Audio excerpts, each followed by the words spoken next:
حكيما. صلى الله وسلم وبارك على نبينا محمد الذي أرسله إلى الناس بشيرا ونذيرا، وأشهد أن لا إله إلا الله وحده لا شريك له، وأشهد أن سيدنا ونبينا محمدا عبد الله ورسوله.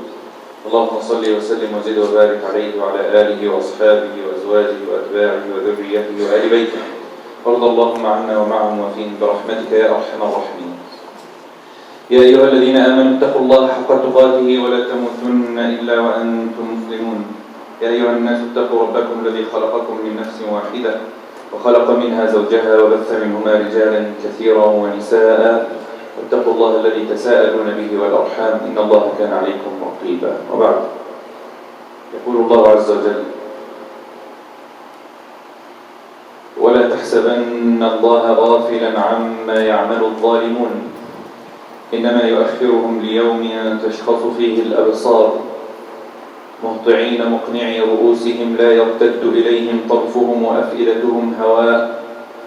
وأنذر الناس يوم يأتيهم العذاب فيقول الذين ظلموا ربنا أخرنا إلى أجل قريب نجب دعوتك ونتبع الرسل أولم تكونوا أقسمتم من قبل ما لكم من زوال وسكنتم في مساكن الذين ظلموا أنفسهم وتبين لكم كيف فعلنا بهم وضربنا لكم الأمثال وقد مكروا مكرهم وعند الله مكرهم وإن كان مكرهم لتزول منه الجبال فلا تحسبن الله مخلف وعده رسله إن الله عزيز ذو انتقام. يوم تبدل الأرض غير الأرض والسماوات وبرزوا لله الواحد القهار وترى المجرمين يومئذ مقرنين في الأصفاد سرابيلهم من قطران وتغشى وجوههم النار ليجزي الله كل نفس ما كسبت إن الله سريع الحساب. هذا بلاغ للناس ولينذروا به وليعلموا أنما هو إله واحد وليذكر أولو الألباب. Brothers and sisters, the reflection upon the last verses in Surah Ibrahim alayhi salam, in one of the great stories in the Islamic history, is a reflection upon the truth and falsehood, oppressors and the oppressed ones. And Allah subhanahu wa ta'ala has made it very clear that this dunya is a time for trial and test and affliction, not a time for reward. And this is the first most important lesson of today's khutbah. In our belief in Allah subhanahu wa ta'ala as a pillar of iman, that we understand and know that everything that Allah subhanahu wa ta'ala has decreed upon us is meant to be with wisdom and knowledge of Allah, and nothing runs out of the control of Allah subhanahu wa ta'ala. Allah subhanahu wa ta'ala said, do not think that Allah subhanahu wa ta'ala is heedless or unaware of the actions of the oppressors. He only delays them subhanahu wa ta'ala wa bihamdih for a day of resurrection when everyone will be held responsible and accountable, in a day where every individual will come with his own actions presented in front of Allah. So if a person is able to escape justice in this life, if a person is capable of escaping the court system or gets away with any action in this life, there is a greater court system that Allah is the judge and the angels are the witness. And no one would escape from that system. And the result is either Jannah or hellfire. And Allah subhanahu wa ta'ala made this dunya, as we said, as a life of trial. And then He said, كل نفس ذائقة الموت وإنما توفون أجوركم يوم القيامة. He made it very clear that you get your full reward for every action that you have done, good or bad, in the day of judgment. So we might not see a result of any action that is being done with our own eyes and our own lives. But do not think that Allah subhanahu wa ta'ala is unaware of it.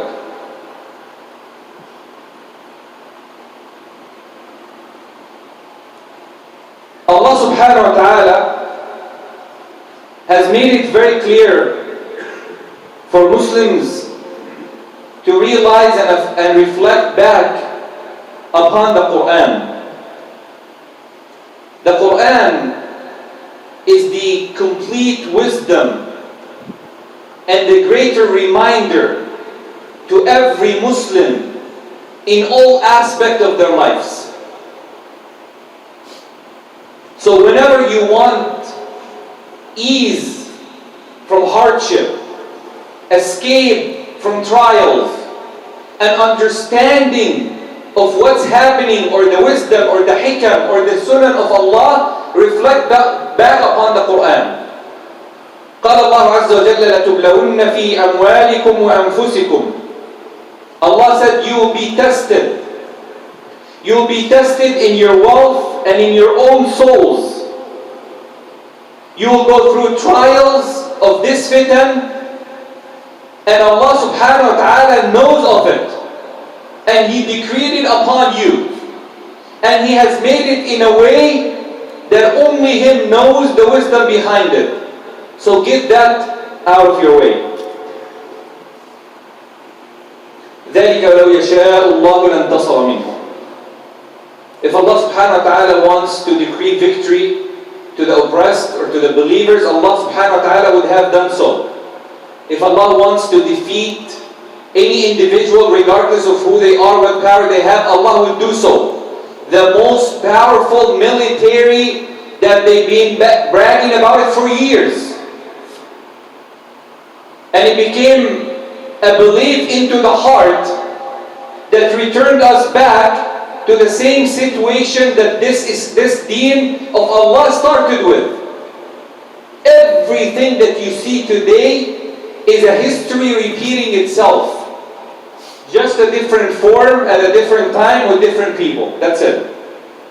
When Muhammad sallallahu alayhi wa sallam, a man who's known to be the truthful, the most trusted, they left their own money with him. They trusted no one except him. While they disbelieved in the revelation that he came with, all of this did not stop them from saying, here's our money, keep it because it's safe. Then what happened? He was locked into a valley with his own family for 3 years. They cut off food, they shut off electricity, if you want to call it. They stopped the water from going in. Any aid, they did it with Rasulullah sallallahu alayhi wa sallam. قال سعد حتى اضطررنا إلى لعق ورق الشجر. To a point that we were licking the leaves of the trees in case it's wet, because we were so thirsty. Rasulullah sallallahu alayhi wa sallam was locked down for 3 years. The aid that came for Allah, the end result for this lockdown was that Khadija and his own uncle, right after they died, because of the sickness they gained. Where was Allah subhanahu wa ta'ala? He was watching. He saw it. He knew what was happening. But what did the Prophet sallallahu alayhi wa sallam do and the Sahaba? This is the question. How much of injustice was done to the Prophet ﷺ that led some of the disbelievers to break the treaty that they had, or the agreement that they had against Rasulullah ﷺ and his family? This is inhuman. This is against human nature. How could you do such a thing to such innocent people? Today, 2 million innocent civilians are being called to depart and leave their own houses, their own homes, their own land. The same call.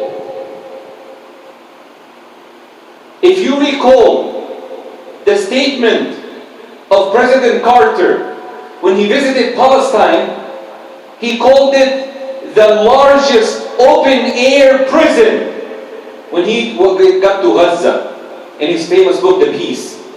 He called it the largest open-air prison. 2 million people in a small, crowded area, lacking no human resource. But wallahi, they are not lacking the resource that comes from Allah. They are not lacking the power and the support that comes from Allah.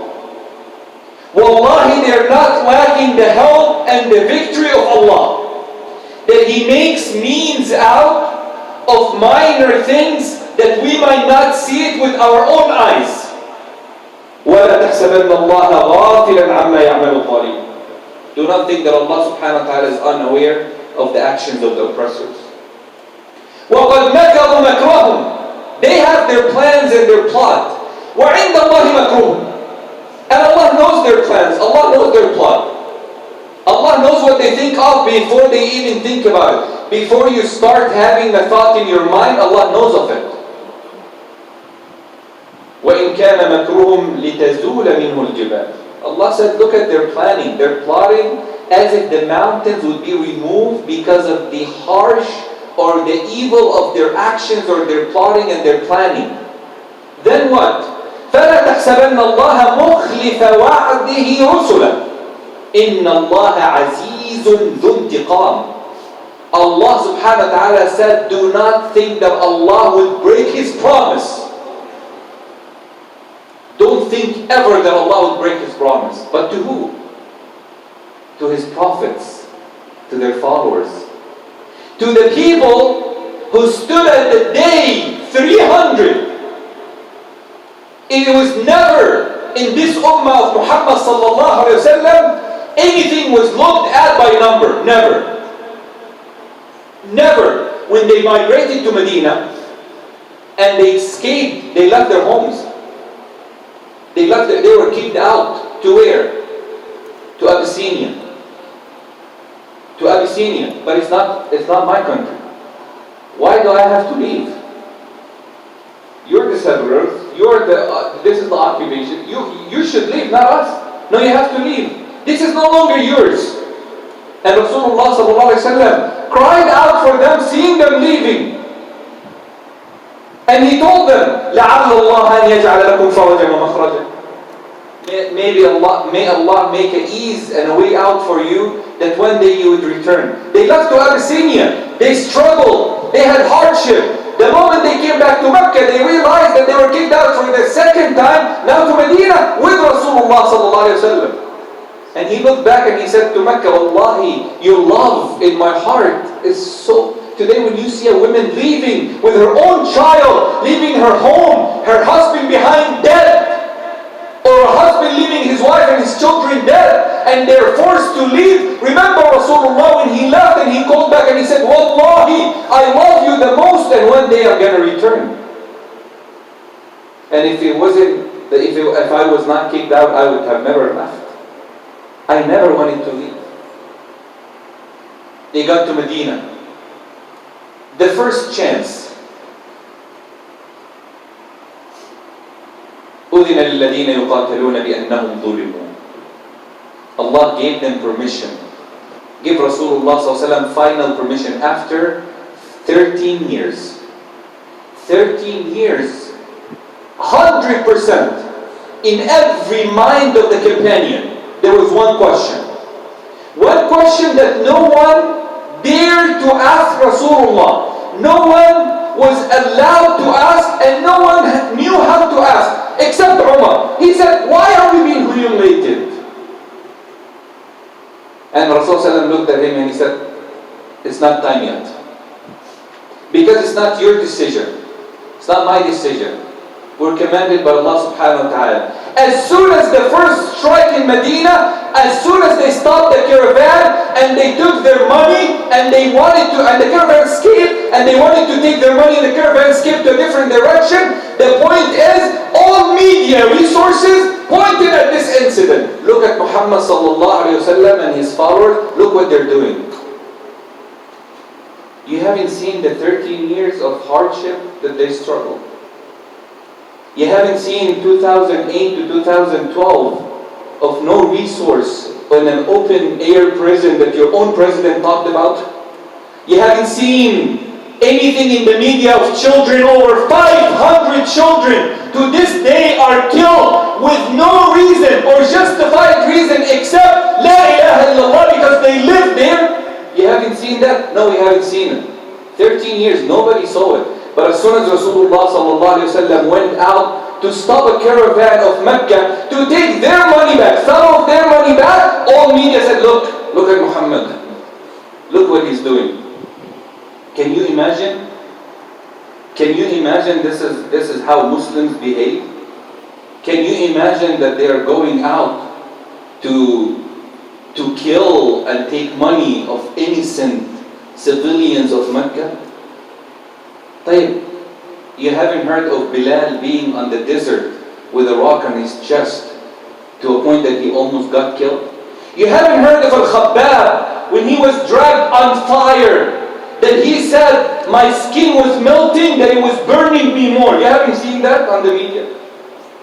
No, they haven't seen it. Because the media only looks at what they want to see.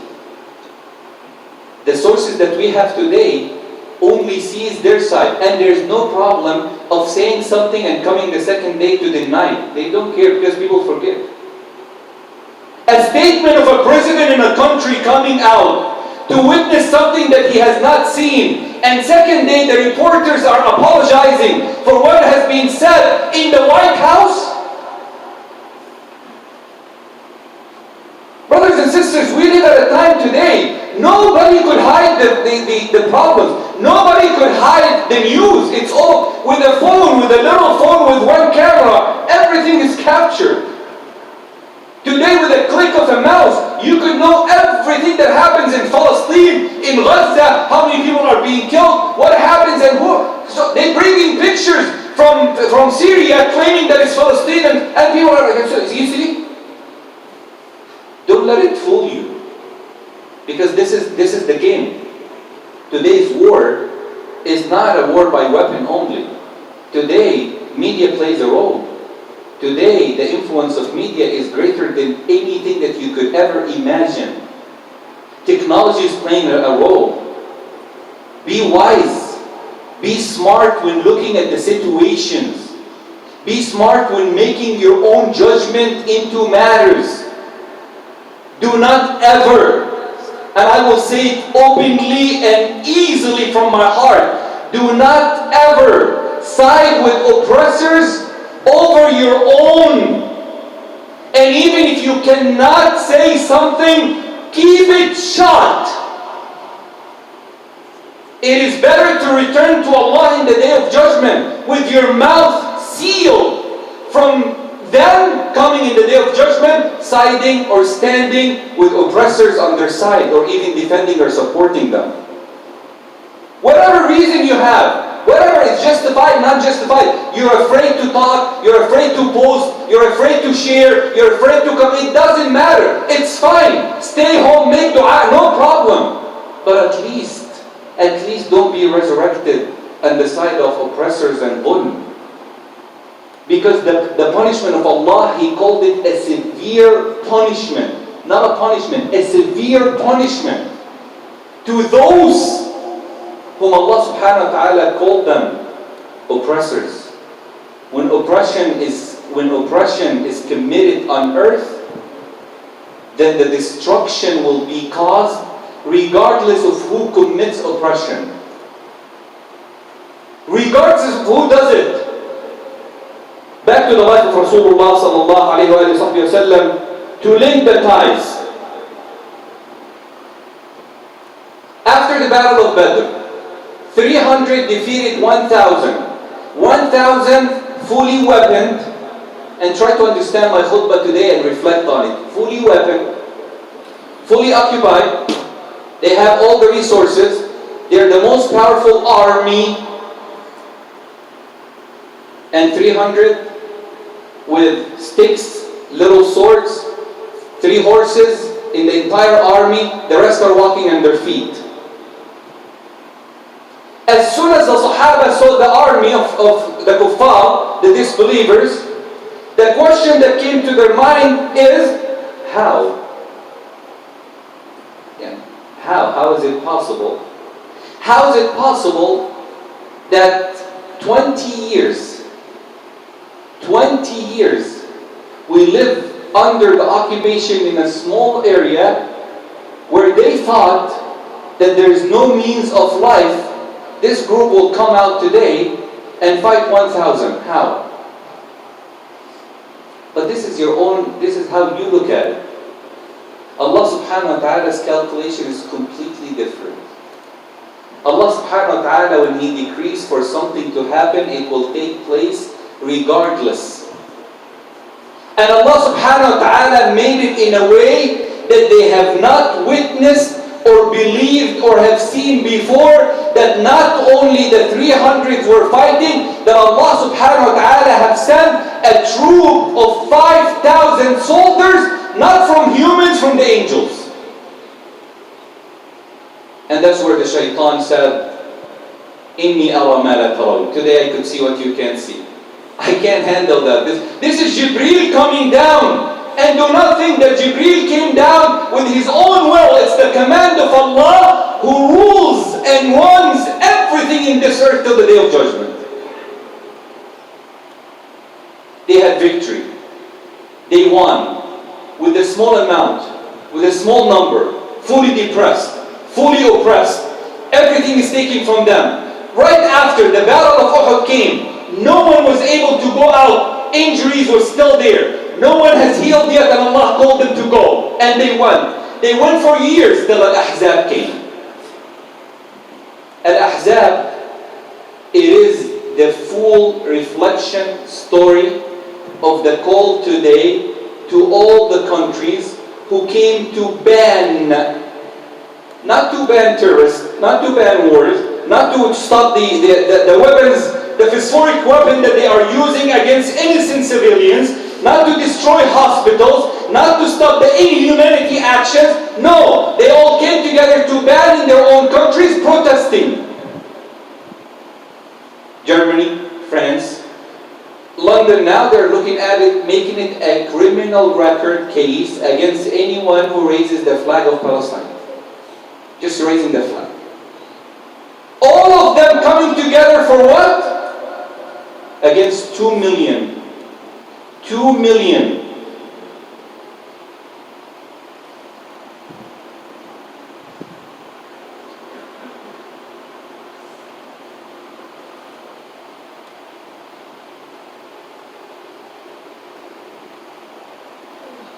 Allah subhanahu wa ta'ala said, and look at the description in these verses, and try to think of those verses today. قال الله عز وجل يا أيها الذين آمنوا اذكروا نعمة الله عليكم إذ جاءتكم جنود فأرسلنا عليهم ريحا وجنودا لم تروها وكان الله بما تعملون بصيرا إذ جاءوكم من فوقكم ومن أسفل منكم وإذ زاغت الأبصار وبلغت القلوب الحناجر وتظنون بالله الظنون هنالك ابتلي المؤمنون وزلزلوا زلزالا شديدا. Allah said, O you who believe, remember the bounties of Allah upon you. When Allah subhanahu wa ta'ala have sent soldiers who wanted to ally against you.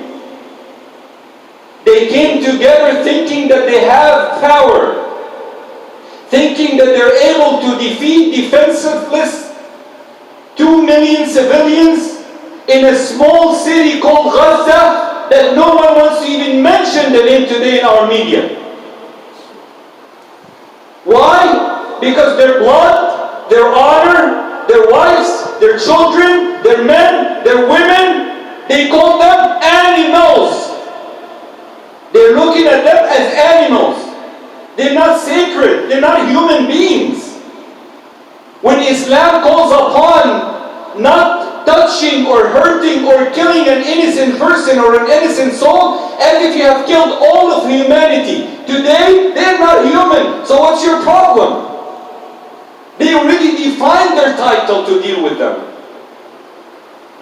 And this title justifies so many things.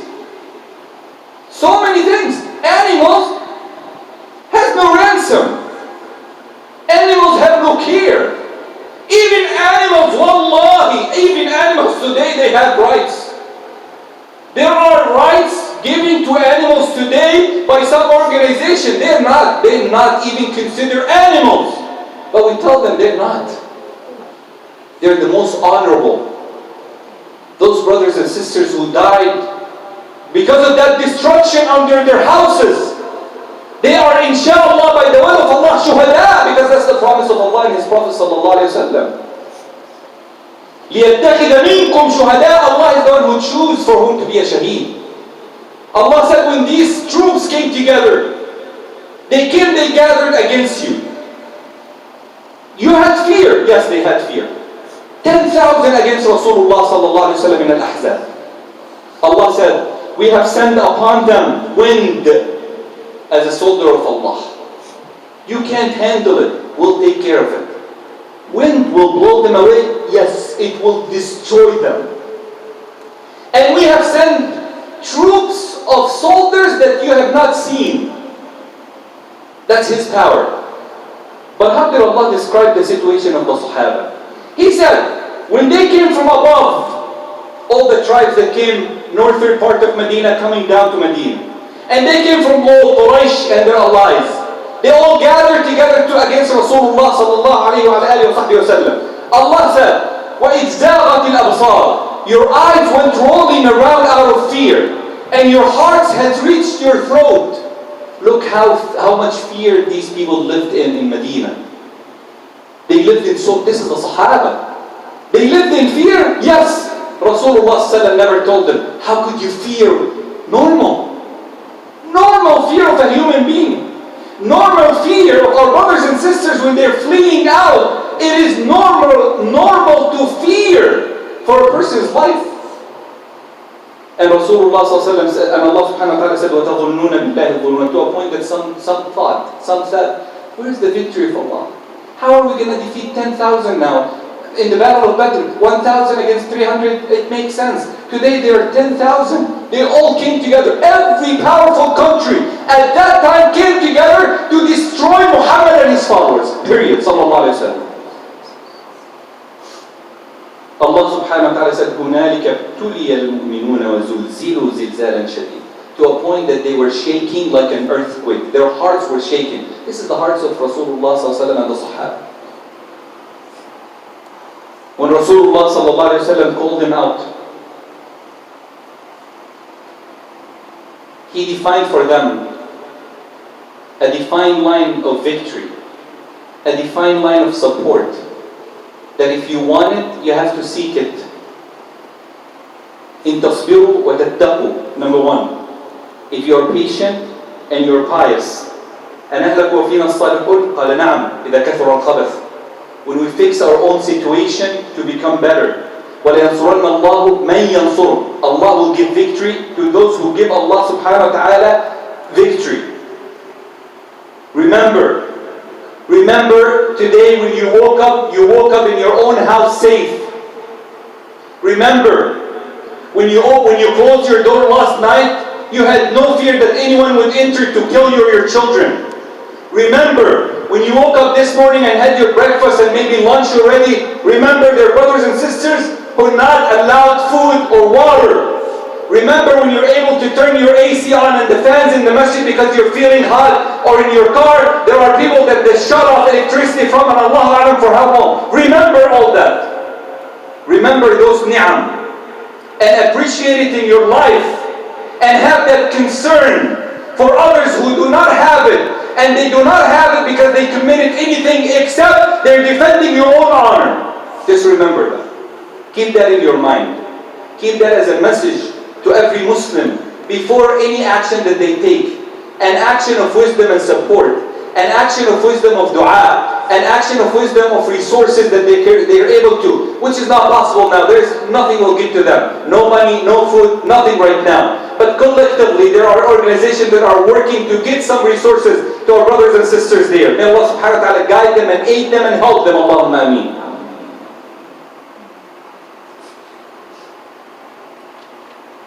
May Allah subhanahu wa ta'ala accept from us. May Allah subhanahu wa ta'ala support our brothers and sisters who are in desperate need. May Allah subhanahu wa ta'ala lift the oppression and the dhulm and the hardship upon our brothers and sisters. May Allah subhanahu wa ta'ala give them strength and strengthen their hearts upon the truth. Allahumma ameen wa sallallahu alayhi. الحمد لله وكفى وصلاة وسلاما على عباده الذين اصطفى أشهد أن لا إله إلا الله وحده لا شريك له أشهد أن محمدا عبده ورسوله صلى الله عليه وعلى آله وصحبه وسلم تسليما كثيرا وبعد. لكل أمة أجل فإذا جاء أجلهم لا يستأخرون ساعة ولا يستقدمون. You have to understand, death is a qadar of Allah, and no nation will escape their time before or after. And know that those brothers and sisters who died, those children who left this dunya without committing actions, not from good or bad, without enjoying life or pleasure of life, it is their qadar, it is their time. And Allah subhanahu wa ta'ala says that a person would not proceed, he would not delay his death an hour early or an hour later. No way. In Afghanistan, the earthquake took 3,000 souls. May Allah subhanahu wa ta'ala have mercy upon them and consider them shuhada. Allahumma ameen. 3,000 people who lived in their houses, fully saved. They woke up in the morning dead. In Morocco, very safe, no wars, no airstrikes, nothing. They woke up with thousands of people dead, because it's the qadar of Allah. So it's either you're going to die regardless. But which death is it going to be? Is it a death on your own bed or elsewhere? Or is it the death as a shaheed and be resurrected? A shaheed, when he dies, the first blood that comes out, he sees his place in Jannah. He marries 70 of al-hur al-Eid. His sins are all forgiven. He intercedes for 70 of his family members that deserves hellfire. So he gets the glad tidings that his first wish when he returns to Allah is, I want to go back, die again so I could get more. So today, the question is, what can we do? And I always say, and the last message of this khutbah to be very clear, that you could do a lot. Especially with social media today, raising the awareness in itself is a great tool that we have today. It is easy to search the story of Palestine. It is easy to search when the occupation took place, the 1948. It is easy to search Sabra and Shatila. It is easy to Sabra and Shatila, just the massacre there, 5,000 innocent people got killed in front of the entire universe. Everybody. No one could forget the day of Sabra and Shatila. No one could even imagine. In the first intifada, thousands of people were killed and so on and so forth till today. Raising those awareness, reading your own history, reflecting upon the seerah of Rasulullah sallallahu alayhi wa sallam. When the Sahaba came and Rasulullah sallallahu alayhi wa sallam said, لا يرد القضاء إلا الدعاء. Nothing will stop the qada of Allah, the decree of Allah, except your dua. They said, Ya Rasulullah, what should we say? He said, Allahumma inna naj'aluka fi nuhurihim wa na'udhu bika min shururihim. Oh Allah, we make you in their throat. Meaning, may you Allah, you deal with the oppressors. And we seek your refuge to protect us from their evil. Right then when the wind came and blew them away in Al-Ahzab. When Rasulullah sallallahu he said to them, say the dua, Allahumma astur awaratina wa amin rawatina. Oh Allah, do not expose our awarat. Today when you see sisters fleeing their houses, no one now should focus, is she wearing hijab properly? Does she have it on this way or this way? You're sitting in your own home so relaxed. And there is always going to be hypocrites. And there's always going to be people who has nothing to do with the deen of Allah subhanahu wa ta'ala except وَلَا تَقْرَبُوا الصَّلَاةَ وَأَنْتُمْ سُكَارَى.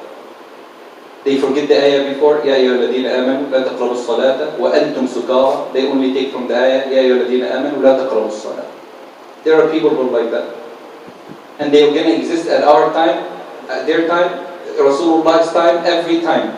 The first thing they told the Sahaba, why would you go out and fight? Just sit here. If you stay, you'll be safe. Allah subhanahu wa ta'ala said, you won't be safe because death will approach you regardless. So you want to die in your own home as a hypocrite, or you want to die as honor and have izzah and dignity? It's your choice. And the most important, powerful, wallahi, wallahi, wallahi. And this is a yaqeen, a certainty in my heart, and it should be planted and implemented in every heart of a Muslim, that wallahi, the thing that no one could take away from you and the most effective is your hands raised to Allah. Wallahi, no one could take that from you. If they took everything away in your own room, when you stand for salah and you call upon Allah subhanahu wa ta'ala, no one could dare to take that. Even if they lock you down somewhere, your heart could raise to Allah subhanahu wa ta'ala without saying that Allah subhanahu wa ta'ala knows what's in your heart. Dua. They don't need anything from you right now but dua. Yes, the support and the means and the aid, if you're able to, through a recognized organization that is approved to send, be wise.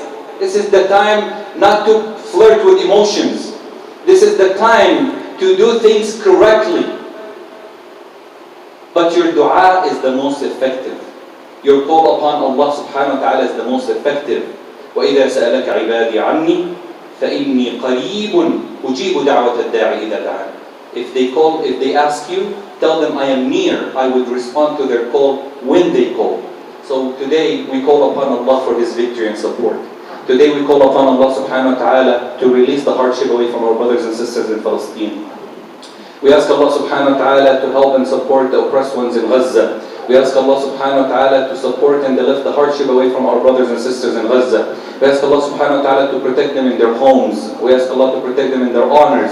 We ask Allah subhanahu wa ta'ala to help them if no one else does. We ask Allah to send His aid to them in the means that Allah subhanahu wa ta'ala wills for them. We ask Allah subhanahu wa ta'ala to accept those who die upon them to be shuhada. We ask Allah subhanahu wa ta'ala to accept those who are sick among them, to cure them and give them full recovery. We ask Allah subhanahu wa ta'ala to make those children who died as insha'Allah against their oppressors in the day of judgment, holding their heads in front of Allah subhanahu wa ta'ala till they lead to hellfire. We ask Allah subhanahu wa ta'ala to protect and support our brothers and sisters who are oppressed. We ask Allah subhanahu wa ta'ala to give them victory and support, and we ask Him to release this fitna away from them. We ask Allah subhanahu wa ta'ala to cover them from the air strikes, because His cover is the only cover, His support is the only support, His victory is the only victory. اللهم انصر عبادك المستضعفين، اللهم انصر عبادك المستضعفين، اللهم انجي عبادك المستضعفين، اللهم كن مع إخواننا المستضعفين في كل مكان، اللهم انجيهم من القصف والتشريد والتدمير يا رب العالمين،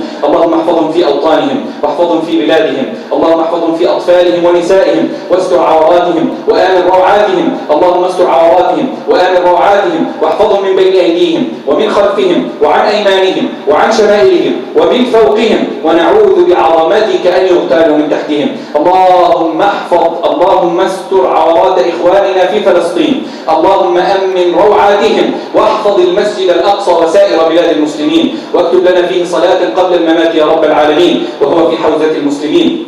وصلى الله وسلم وبارك على نبينا محمد والحمد لله رب العالمين.